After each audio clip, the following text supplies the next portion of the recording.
Buenos días. Vamos a dar comienzo con algún poquito de retraso que me lo adjudico. Vamos a contar con la presencia hoy en esta oportunidad de Axel Didrikson, que es presidente para América Latina y el Caribe de GUNI. Es profesor investigador de la UNAM y desempeña también funciones docentes, como todos ustedes saben, en la Cátedra UNESCO, en la Cátedra de Universidad de Integración Regional. Axel nos va a comentar el informe de GUNI, nuevas versiones para las instituciones de educación, visiones, perdón, para las instituciones de educación superior hasta el año 2030. Comentábamos recién, es un informe de un trabajo realmente importantísimo y de un volumen del cual esto es solamente un... ¿Cuánto? Son 200 páginas, pero el grande es 700 páginas. Bueno, esto es un tercio del informe nada más. Y de ahí, Axel, con un poder de síntesis extraordinario, hizo un PowerPoint. Bueno, la idea es que Axel nos presente este informe, del cual algunos ya hemos tomado conocimiento en otras oportunidades, y después quedará abierto a las preguntas que ustedes deseen realizar. Axel, cuando quieras.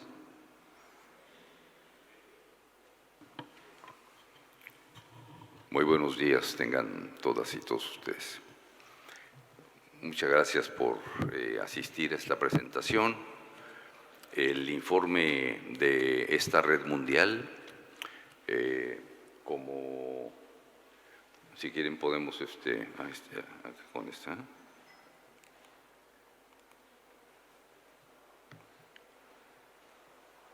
Es el octavo informe que presentamos con motivo de la tercera Conferencia Mundial de Educación Superior de la UNESCO, celebrada en esta ocasión y por primera vez en la ciudad de Barcelona. Las dos anteriores conferencias mundiales se habían desarrollado en la sede principal de la UNESCO, en la ciudad de París, que son precedidas, para quienes han seguido la trayectoria de la organización de estas conferencias mundiales, han sido precedidas por conferencias regionales en todo el mundo. Por lo regular, desde 1995, que fue lanzada la iniciativa entonces por el secretario general Federico Mayor de la UNESCO, de hacer una conferencia cada 10 años sobre educación superior, considerando que antes la UNESCO tenía mucha mayor orientación hacia la educación básica en lo general, conformando esta perspectiva de educación para todos, que fue la consigna desde los años 90 de la propia Naciones Unidas o de la UNESCO.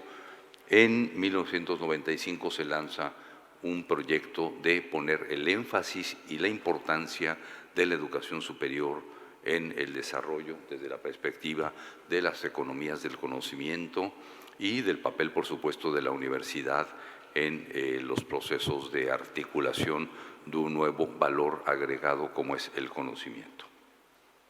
En 95, 96 se realizan diferentes conferencias regionales, de acuerdo con las regiones que son tradicionalmente pertenecientes a la UNESCO, ¿sí? Asia-Pacífico o Asia en general, países árabes, África, Norteamérica, América Latina y Europa. En el 96 es la primera conferencia nuestra. Yo he participado en prácticamente todas, las regionales y las mundiales. En 96 se organiza la primera conferencia regional de educación superior en la ciudad de La Habana. Después, en el 99, es la primera conferencia mundial. En el 2008 se realiza la segunda conferencia regional de América Latina y el Caribe en la ciudad de Cartagena de Indias. Muy emblemática esta conferencia porque desarrollamos como principios del debate mundial sustentar la idea de que la educación superior era un bien social y público, un derecho humano, no solamente garante de un proceso de meritazgos, sino un derecho humano universal. Y esto lo presentamos en la Conferencia Mundial del 99, donde ya se presentaron la Organización para la Cooperación y el Desarrollo Económico, el Banco Mundial y otras organizaciones diciendo que no, que la educación superior era un servicio global, lo cual nosotros nos opusimos. Y afortunadamente la cantidad y la calidad de la representación latinoamericana fue contundente y salió en la declaración final exactamente esto que he mencionado: la educación superior como un bien público, social, un derecho humano, una garantía del derecho desde el Estado y, por lo tanto, la gratuidad, la autonomía del cogobierno y las perspectivas de el desarrollo de la universidad para fines de la solución de problemas nacionales, regionales o mundiales fundamentales. Es en el 99, en la Conferencia Mundial del 99, donde surge nuestra red, The Global University Network for Innovation, GUNI, por sus siglas en inglés, que ahora está en las instalaciones de la ACUP, que es la Asociación Catalana de Universidades Públicas, en la ciudad de Barcelona, y fue iniciativa del propio Federico Mayor en esa conferencia mundial, y tiene como principal orientación desarrollar este tipo de informes mundiales, como el que aquí presentamos, y que ahora este es el 8º, cada 2 años. Cada 2 años desarrollamos a nivel regional y mundial, con grupos de expertos y temáticas diferentes, el informe mundial sobre la educación superior por mandato de la UNESCO, como una cátedra de cátedras UNESCO especial para elaborar estos informes. Este en lo particular tiene importancia porque se trata de la tercera conferencia mundial que elaboramos como 8º informe, misma que se celebró este mes de mayo 2022, por primera vez, reitero, en la ciudad de Barcelona. Una por razones económicas, otra por razones de los apoyos que se lograron con el Gobierno de España, la Generalitat de Cataluña, la propia CUP, y nuestro organismo, nuestra red, GUNI, fue coorganizadora de este evento en la ciudad de Barcelona. Fue un evento post-pandemia, iba a ser primero en el 2020, después de 10 años, 2008, 2010, iba a ser 2020, por obvias razones no se pudo realizar, se quería realizar de manera virtual. Imagínense una conferencia de países del Asia-Pacífico, de África, de América Latina, etcétera, etcétera, virtual, iba a ser un verdadero posible, pero caótico, muy poco con posibilidades de desarrollar algún tipo de propuestas o de discusión profunda respecto al, sobre todo después de la pandemia, cuáles las rupturas, las nuevas tendencias que se abren en la perspectiva de el papel de la universidad en el nuevo contexto en el que estamos viviendo. De ninguna manera estamos volviendo a la normalidad, como se decía, ya que estemos vacunados, ya que estemos generosamente pagándole a todas las farmacéuticas y a las plataformas Zoom, Google, etcétera, etcétera, para poder interactuar en nuestras clases, en las universidades, de manera más o menos seria. Esta nueva normalidad o presencialidad de retorno que hemos tenido no significa de ninguna manera, y aquí se plantea con toda claridad, un retorno a un pasado, porque no se puede regresar ni al pasado, tampoco nos podemos trasladar al futuro, tenemos que vivir un presente con grandes transformaciones como están ocurriendo hoy en día en los escenarios mundiales que se están presentando. Entonces, fue una conferencia que se negó primero que fuera meramente meramente virtual, se exigió que fuera presencial y virtual, un modelo así para quienes quisieran, no pudieran ir, etcétera, etcétera, y que, sin embargo, estuviera precedida por eventos regionales, como había ocurrido en las otras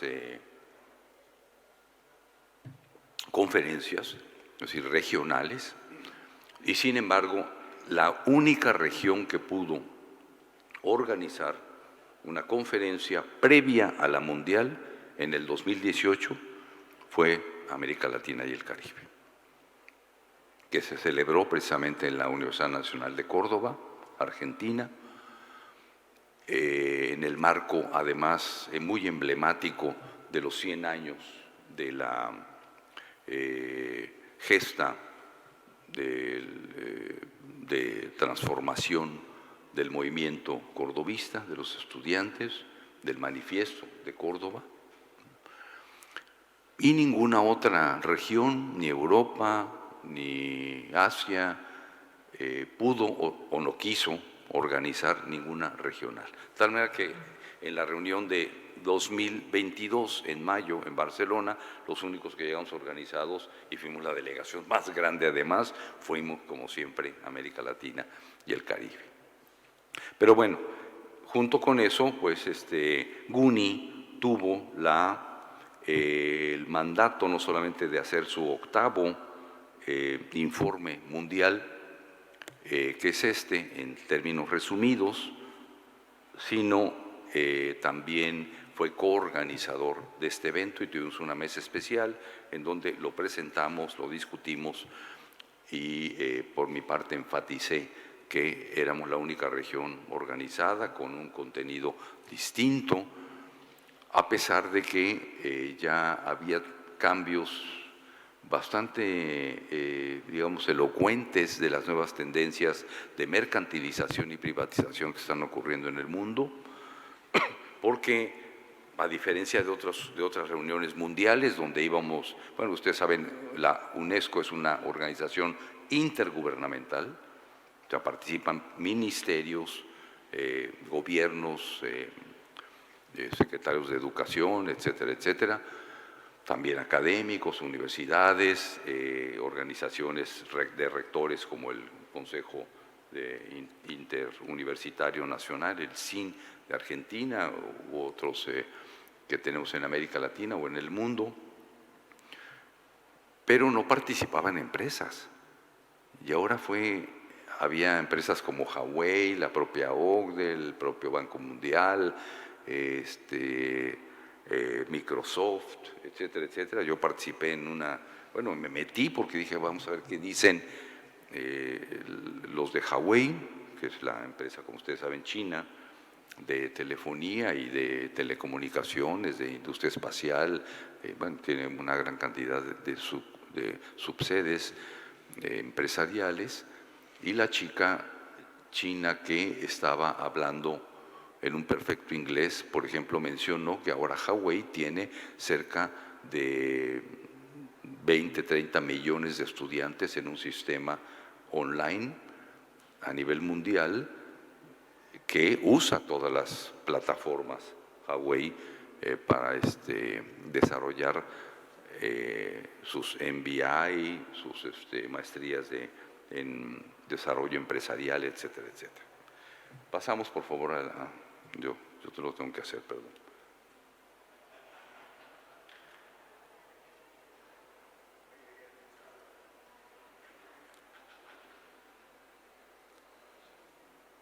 Para acá. Axel.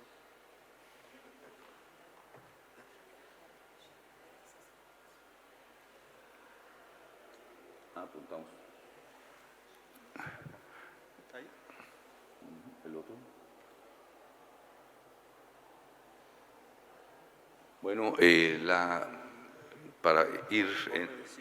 Ok, gracias. Para ir señalándoles, esta es nuestra red mundial. Como reitero, nacimos en el 1999 en la Conferencia Mundial por mandato de la UNESCO. Estamos en 80 países con cientos de universidades, 600 universidades en todo el mundo. En América Latina tenemos una muy buena representación regional, muy activa, y particularmente la red, por sus características de nacimiento, tiene una fuerte presencia en Europa, como ustedes pueden ver. La que sigue, por favor. Esta red es una red gratuita. Cualquier universidad que desee afiliarse es bienvenida, no tiene una cuota de afiliación ni de mantención de ningún tipo. Y estos son nuestros objetivos como red, que, como ustedes pueden ver, plantea ejes fundamentales de transformación en la perspectiva del mundo contemporáneo, donde el papel de las universidades representa central para el logro de la agenda de los ODS, por ejemplo, de los Objetivos para un Desarrollo Sustentable, para la equidad, la igualdad, la digitalización, la sustentabilidad. Son temas europeos que están puestos muy fuertemente en el tema de la educación superior, amén de también para todos nosotros el tema de la relación universidad, egreso y mercado laboral. Ahora me voy a referir un poco de eso, pero estos son algunos de los objetivos que desarrollamos. La que sigue, por favor.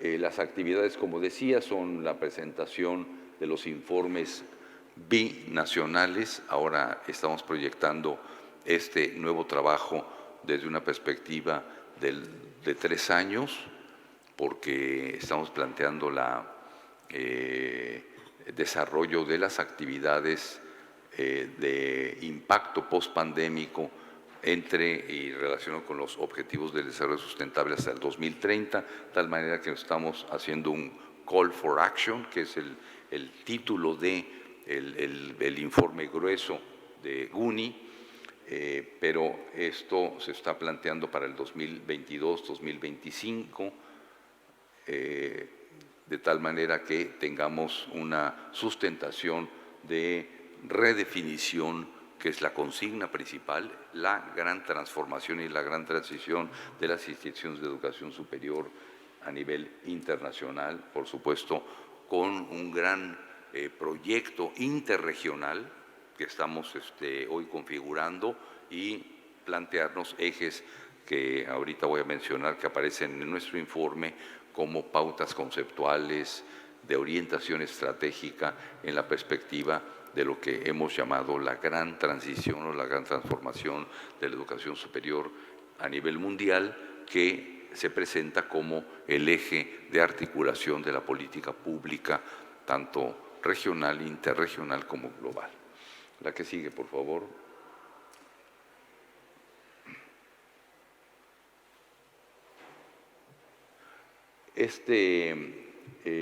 Informe, que esta presentación tiene este título, Una nueva visión para la educación superior hacia el 2030, está centrado en proporcionar una visión de mediano plazo, puede decirse, y no busca pensar en un modelo único para educación superior, lo cual es totalmente inconcebible. Vamos a pensar en una pluralidad de modelos que dan cuenta de la también diversidad y pluralidad que tenemos en nuestras regiones en la perspectiva de los modelos de gobierno, curriculares, de orientación tecnológica, politécnica, científico-tecnológica, de investigación, etcétera, que se presentan hoy en una perspectiva global, de tal manera que no pretende ser una definición de un modelo en lo particular, sino de abrir la discusión respecto a lo que está ocurriendo en las tendencias diversas, plurales, muy controversiales también a nivel mundial. La que sigue, por favor. Este texto, por supuesto, hago el paréntesis, ustedes lo pueden bajar gratuitamente de nuestra página, es www.guninetwork.org. Los dos, tanto este informe como el informe más amplio de más de 700 páginas, una cosa así, que está organizado por los capítulos que aparecen en el índice, porque es un volumen muy amplio. Esta es la serie de temática de del reporte que, como ustedes pueden ver, pues plantea una visión estratégica a nivel mundial, pero también regional.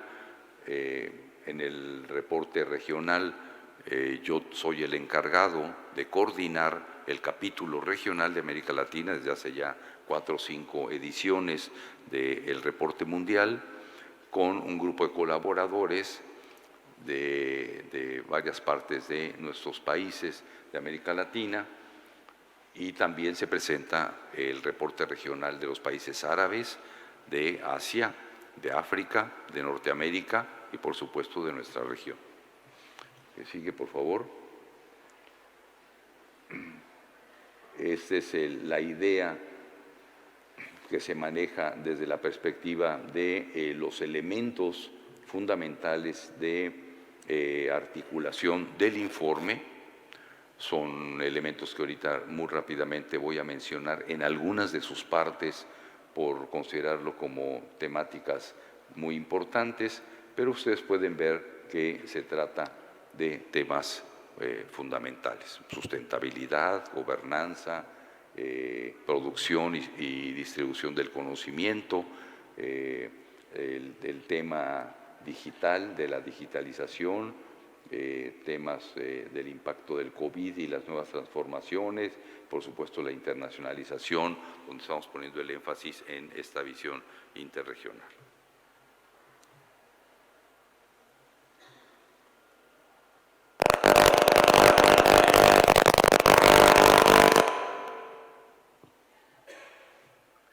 Bueno, ahí están los trabajos regionales que ustedes pueden encontrar. La que sigue, por favor.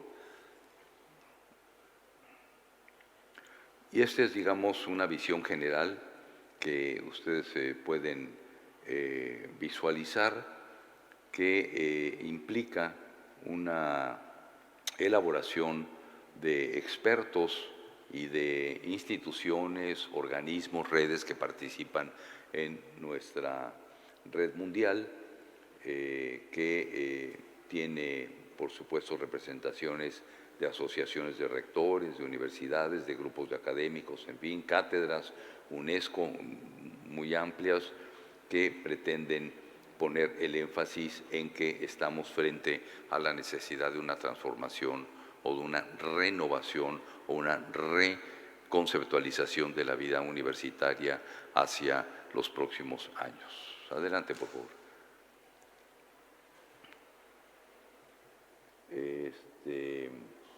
Este es el informe más amplio, Call for Action, que implica una propuesta de considerar el documento amplio como un documento vivo.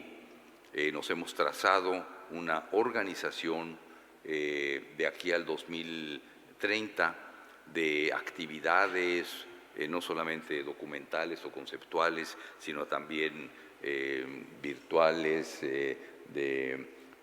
con podcast, videos, etcétera, etcétera, para ir poniendo las temáticas en términos de un debate mundial organizado por nuestra propia red.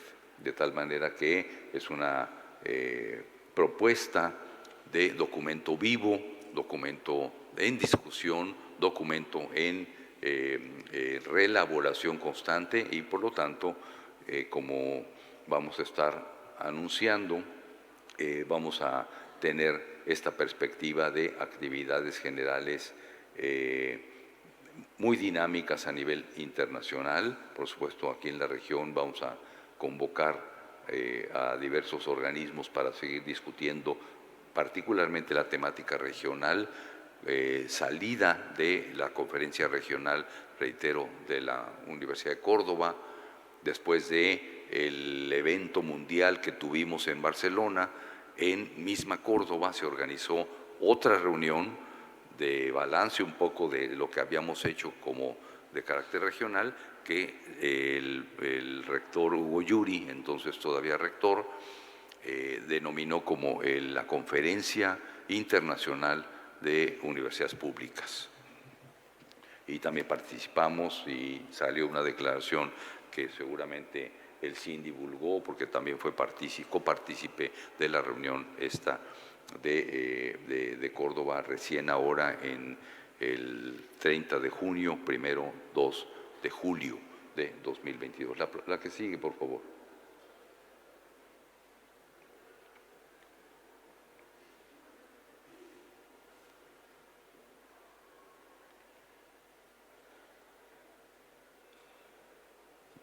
Bueno, ya he mencionado esta idea de hacer un documento vivo y de trabajar cuestiones fundamentales en el marco de los próximos años.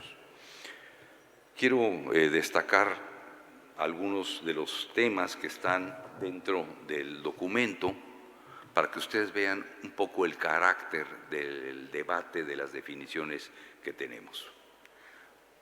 Uno de los temas cruciales, aparte del tema del cambio, la gobernanza, la currícula, hacia la transdisciplinariedad, el enfoque de considerar prácticamente obsoletas las conformaciones organizacionales disciplinares.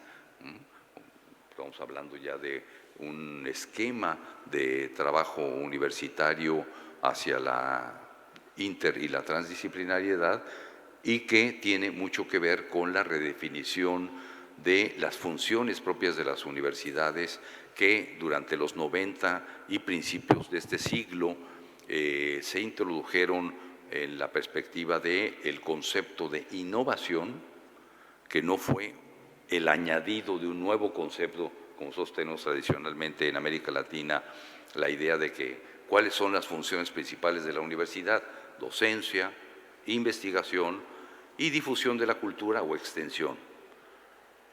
Durante fines de los 90 y principios del siglo se introduce la idea de la innovación.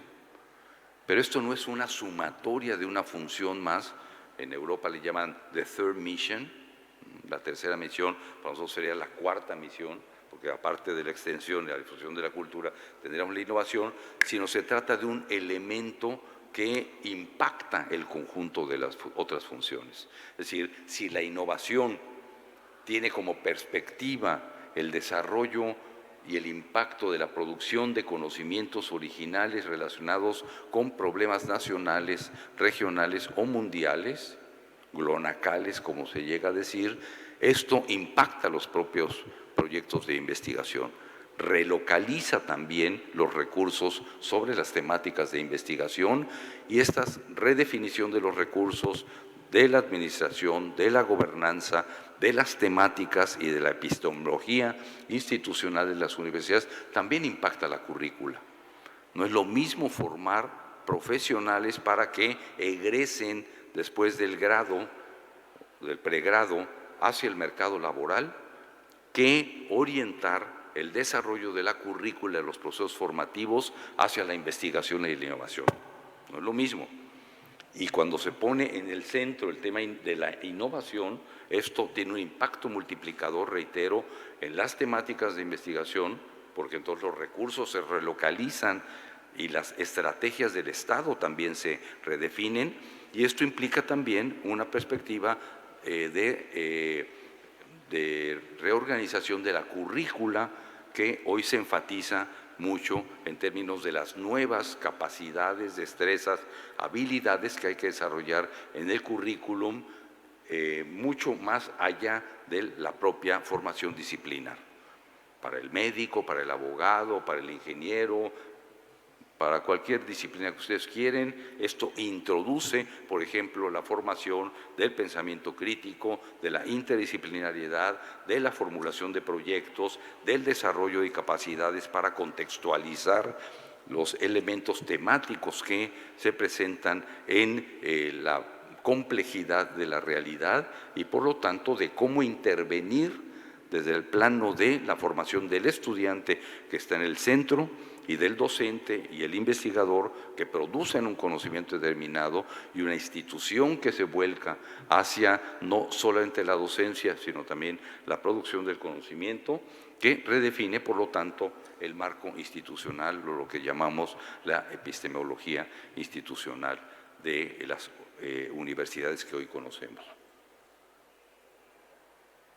Más aún cuando se introduce dos conceptos que aparecen muy frecuentemente en el informe, que es el de la sustentabilidad, es decir, formaciones integrales en la perspectiva de no el know-how, sino en el become, no become, to become, es decir, hacia adelante, como la perspectiva de qué es lo que tenemos que hacer para transformar nuestra realidad,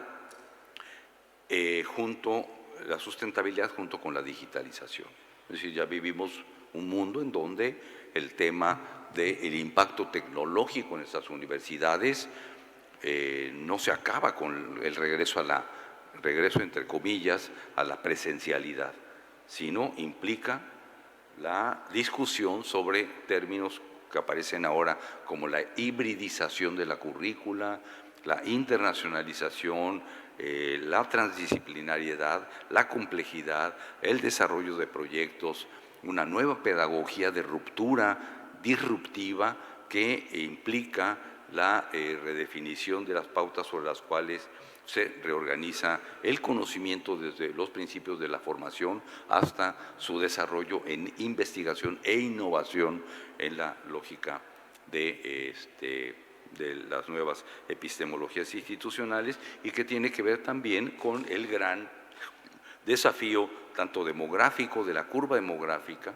Como ustedes saben, a partir del 2030-35 empieza una suerte de envejecimiento muy profundo en países como en Europa, Asia, Norteamérica, también en América Latina. Se acabó la fase donde nuestros jóvenes eran la gran mayoría de la población. Empieza la curva demográfica efectivamente hacia el envejecimiento poblacional. Hay 2 regiones solamente que van a tener mayoría de jóvenes como grupos etarios mayoritarios en la perspectiva demográfica, que es África y los países árabes. En América Latina se nos acabó la idea de que éramos mayoritariamente población de infantes y de jóvenes. Esto empieza a tener otra dimensión, sobre todo en algunos países, particularmente de Sudamérica. En México tenemos alguna otra condición un poco más aletargada, porque en nuestra población en Estados Unidos es muy prolífica, por decirlo así. Ya somos la primera minoría mayoritaria de la población en los Estados Unidos. Ya se mostró ahora en las recientes elecciones intermedias, donde el voto latino se fue hacia los demócratas, pensando que Trump iba a ganar a la población joven y latina para el Partido Republicano, y los latinos no somos tan Bueno, no fue así como se pensaba. Pero el tema, uno de los temas que aparecen, que yo les recomendaría, me voy a referir al 3 o 4 o 5 que aparecen en el informe, es este de cómo la reconversión de los proyectos curriculares de investigación, la redefinición epistemológica e institucional, también redefine las perspectivas de los mercados laborales. Ustedes conocen más o menos la cifra, del 60% de las profesiones más importantes que hoy tenemos en el mundo, el 30% dentro de los próximos años va a ser sustituida desde el plano de los conocimientos, de las habilidades, de las destrezas, de este 60% de las profesiones por sistemas estandarizados, sustitutivos de habilidades y por lo tanto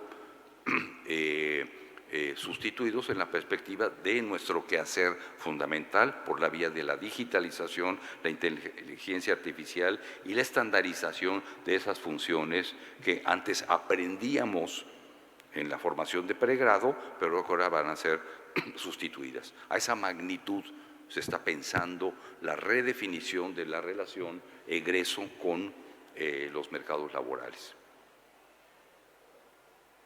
Por eso hay una preocupación constante en la redefinición de la currícula que aparece, por ejemplo, en las microcredenciales, en la redefinición de las habilidades y destrezas de la formación de los estudiantes y, por supuesto, también de quienes desarrollamos estas habilidades técnicas transversales y amplias de la formación de las humanidades, de la ciencia, la tecnología, de las distintas profesiones o nuevas áreas del conocimiento. China, que es uno de los países, como ustedes saben, que ha emprendido de manera mucho más agresiva la perspectiva de redefinición de sus modelos institucionales, con el proyecto desde los principios de la década del 2011 y el 1985, que llaman la creación de 100 universidades de clase mundial. Se está replanteando toda la currícula en estas 100 nuevas universidades que están en proceso de formación. Cuando tuve la oportunidad de estar por allá en una investigación comparada que realizamos en este país, junto con otros países de Asia-Pacífico como Japón, Singapur, Malasia y Corea, en China le pregunté al viceministro qué quería decir con estas 100 nuevas universidades de clase mundial, World Class Universities, que están metidas en estos dos proyectos, 211 y 985. Le dije, ¿cuál es la idea de ser universidad de clase mundial? 100 universidades de clase mundial. Luego, competir con MIT, competir con Stanford, Harvard, que son aparentemente las universidades de clase mundial o el modelo universitario. Dice, no, entonces ya competimos con ellos. Es más, les ganamos en industria automotriz, en nuevas tecnologías informáticas, telecomunicaciones, ciencias del espacio, ingeniería, industria textil, construcción. Vamos por encima en papers de revistas indexadas, por encima de cualquier universidad de los Estados Unidos o de Europa. Pero no, dice, nuestra universidad va a estar regida, y aquí viene un documento de los chinos con las 3 Es de Ernesto. Dice, para los chinos, el nuevo currículum de relación de las nuevas universidades es la primera lo digo en inglés porque está, si no, no sería, everyone, everything y everywhere. ¿Qué quiere decir esto? Las 3 Dice, el chino, por lo regular, se casa con una china, o la china se casa con un chino. ¿Y qué tienen? Pues chinitos, ¿no? Y más chinitos, y más chinitos. Bueno, y lo hacen bastante subidito, ¿no? Son 1.300 millones. Hasta el 2030, India va a superar con 1.700 millones. México somos 120 millones, los argentinos son 50 millones. Bueno, ellos son 1.300 y los hacen así, hasta con restricciones, ¿no? Pero son muchos. Dice, pero hablan chino mandarín. Entonces necesitamos que las nuevas universidades ofrezcan los nuevos idiomas. Everyone. Everything to everywhere. Es decir, que puedan llegar a Argentina, saber español, hablar un poco lunfardo y algunas expresiones ¿no? que ustedes tienen, que a veces nosotros tampoco comprendemos. Cuando leí la primera versión, bueno, no la versión en original, sino el libro que habla sobre la primera edición de Ulises de James Joyce en español, que lo hizo un argentino que no sabía completamente inglés y que, por ejemplo, en lugar de decir, hey, you are pouring the glass on the table, che, estás volteando el agua sobre la mesa. Digo, James Joyce, ¿no? Imagínense, traducir James Joyce con argentinismos fue todo un desafío. Para la primera edición del mundo en español de James Joyce, imagínense, fue genial.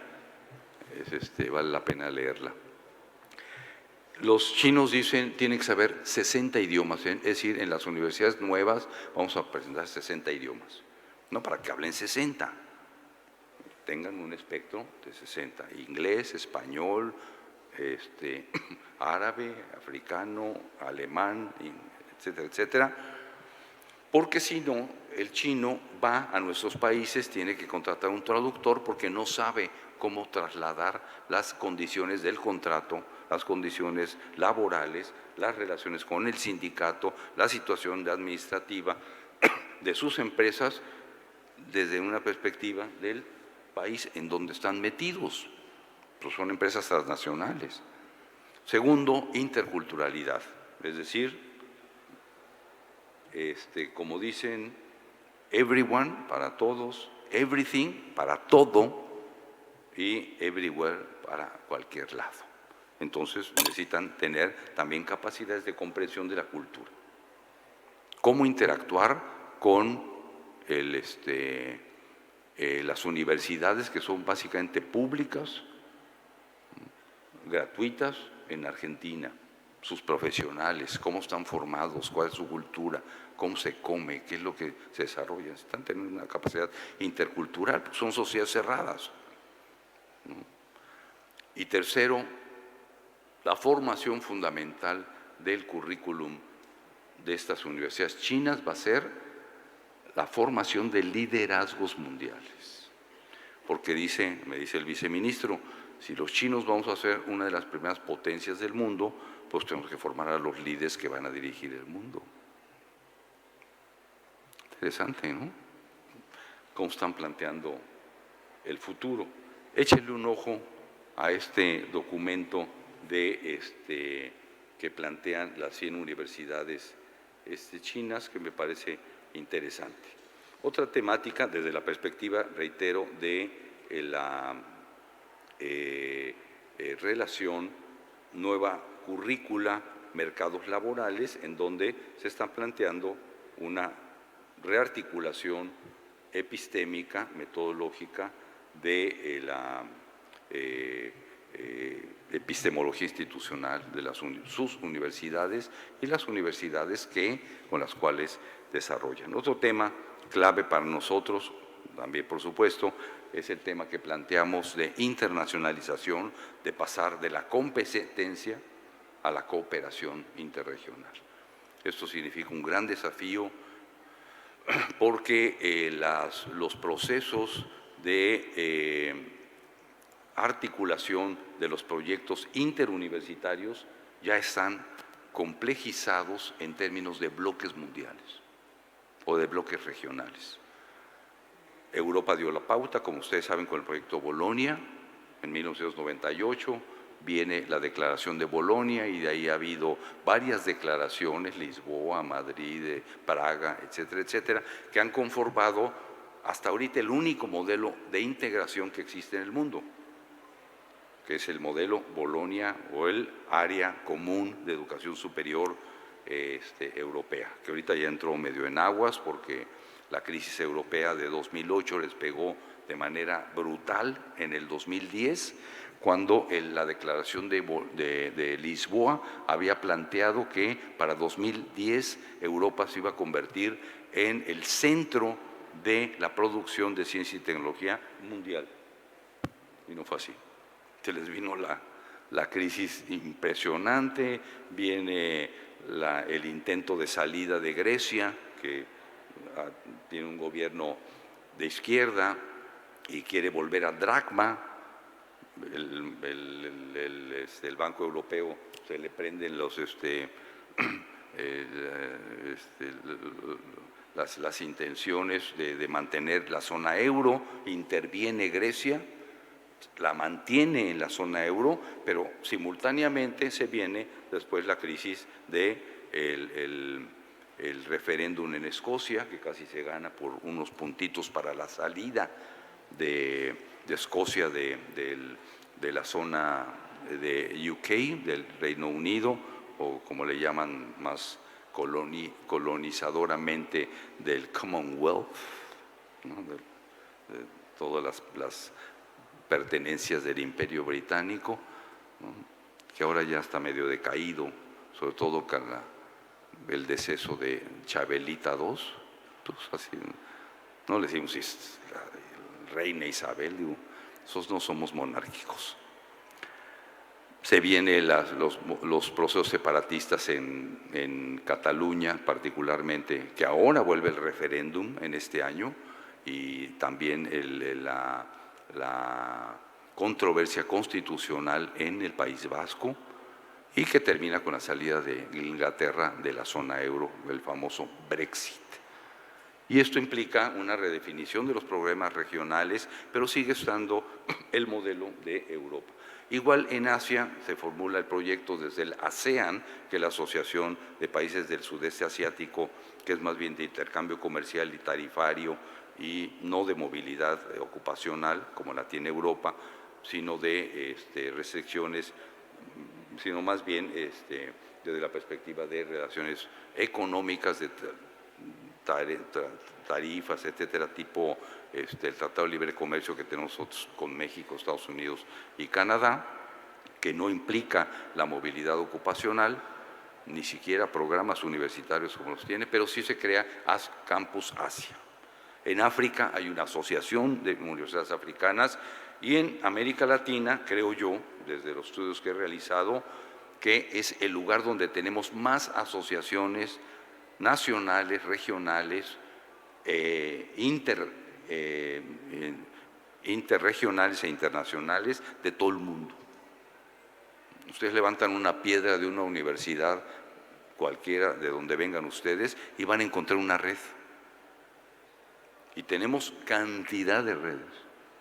No tenemos una única, pero sí tenemos algunas muy importantes como UDUAL, SUCA. Ayer estuvo una colega de acreditación, de acreditación del SUCA, de Centroamérica.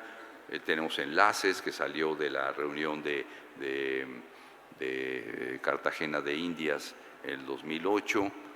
Tenemos la Asociación de Universidades Grupo Montevideo, tenemos asociaciones muy potentes de rectores como el SIN, o la Asociación de Rectores Federales de Brasil, o la Asociación Nacional de Universidades de México, la ANUYES, y así sucesivamente. Tenemos una cantidad de redes temáticas, institucionales, de rectores, de asociaciones de universidades, tanto públicas como privadas, como mixtas, como la UDUAL, por ejemplo, que es privadas y públicas.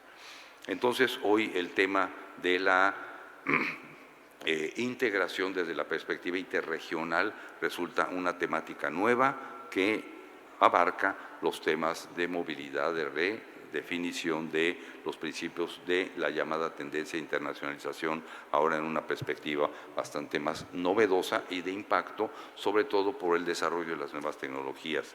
Y ustedes van a encontrar aquí documentos bien interesantes sobre la propuesta que estamos haciendo de competitividad, de colaboración en lugar de competitividad, como se había desarrollado por la vía de los esquemas tradicionales de acreditación y acumulación acreditación y evaluación que tenemos prácticamente todos nuestros países. Estas temáticas que se desarrollan tanto a nivel de gobierno como de transformación de los procesos económicos, académicos de la vida de las universidades. Ustedes lo pueden encontrar particularmente en los trabajos más amplios de la primera parte del documento. Yo les recomendaría que leyeran el trabajo de Philip Albach, coordinado por Philip Albach, donde habla de 7 tendencias mundiales de futuro. Me parece un tema interesante. Y otro, el del doctor Irving, también de Estados Unidos, que hace una crítica radical, feroz, del modelo norteamericano. Nosotros pensamos que el modelo norteamericano, casi siempre nos vamos con la idea de que el Ivy League es la, digamos, representación más auténtica de las universidades, y no es así. Habla de la deuda millonaricísima que tienen los estudiantes por la vía de los vouchers que fueron adquiridos, que rebasa inclusive la deuda de todas las tarjetas de crédito de los Estados Unidos.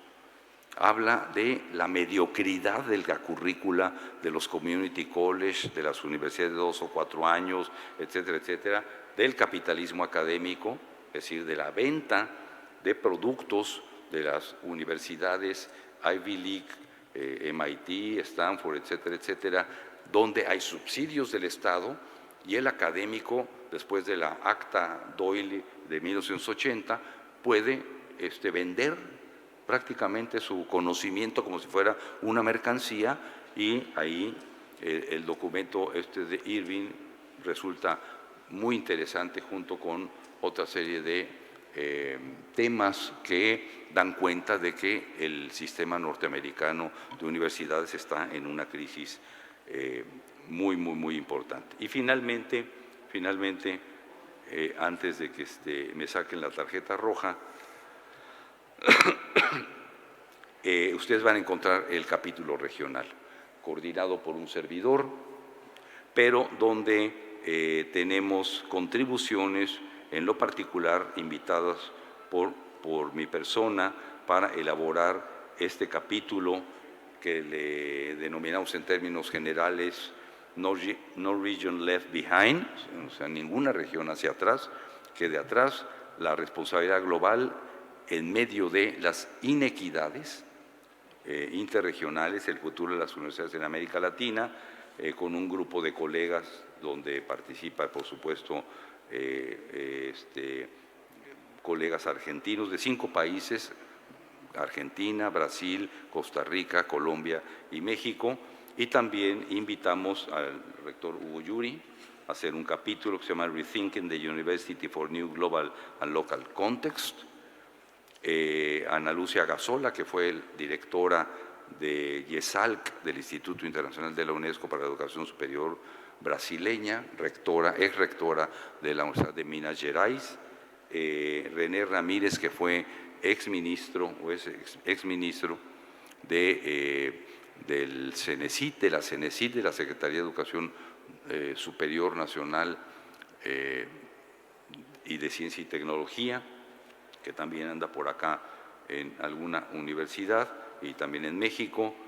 Paulo Speller, que es brasileño, fue rector de la Universidad africano-brasileña, que fue el primer intento de acercamiento birregional de formación de cuadros en ambas regiones, África, y que ahora, hace una semana, acaba de ser nombrado el primer latinoamericano, en este caso brasileño, Paulo Speller, que fue además presidente de la OEI, acaba de ser nombrado rector de la Universidad Centroafricana en esa región. Es decir, un latinoamericano es rector de una universidad africana. Vamos a empezar a desarrollar un conjunto de actividades conjuntas.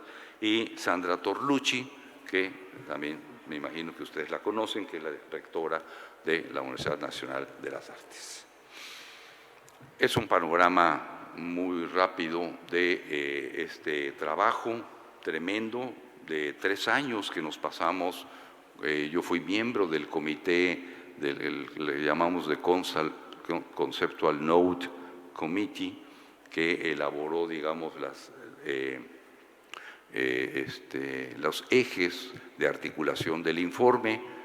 En extenso, ustedes lo pueden consultar y bajar gratuitamente, reitero, desde la página web de la red, y por lo tanto les animo a que tengan ustedes una lectura crítica, propositiva, y que también estén atentos a las convocatorias que vamos a hacer para seguir contribuyendo en este debate internacional, pero también regional o interregional que vamos a desarrollar de aquí en los próximos años. Muchas gracias por su atención. Quedo a la orden. Muchas gracias.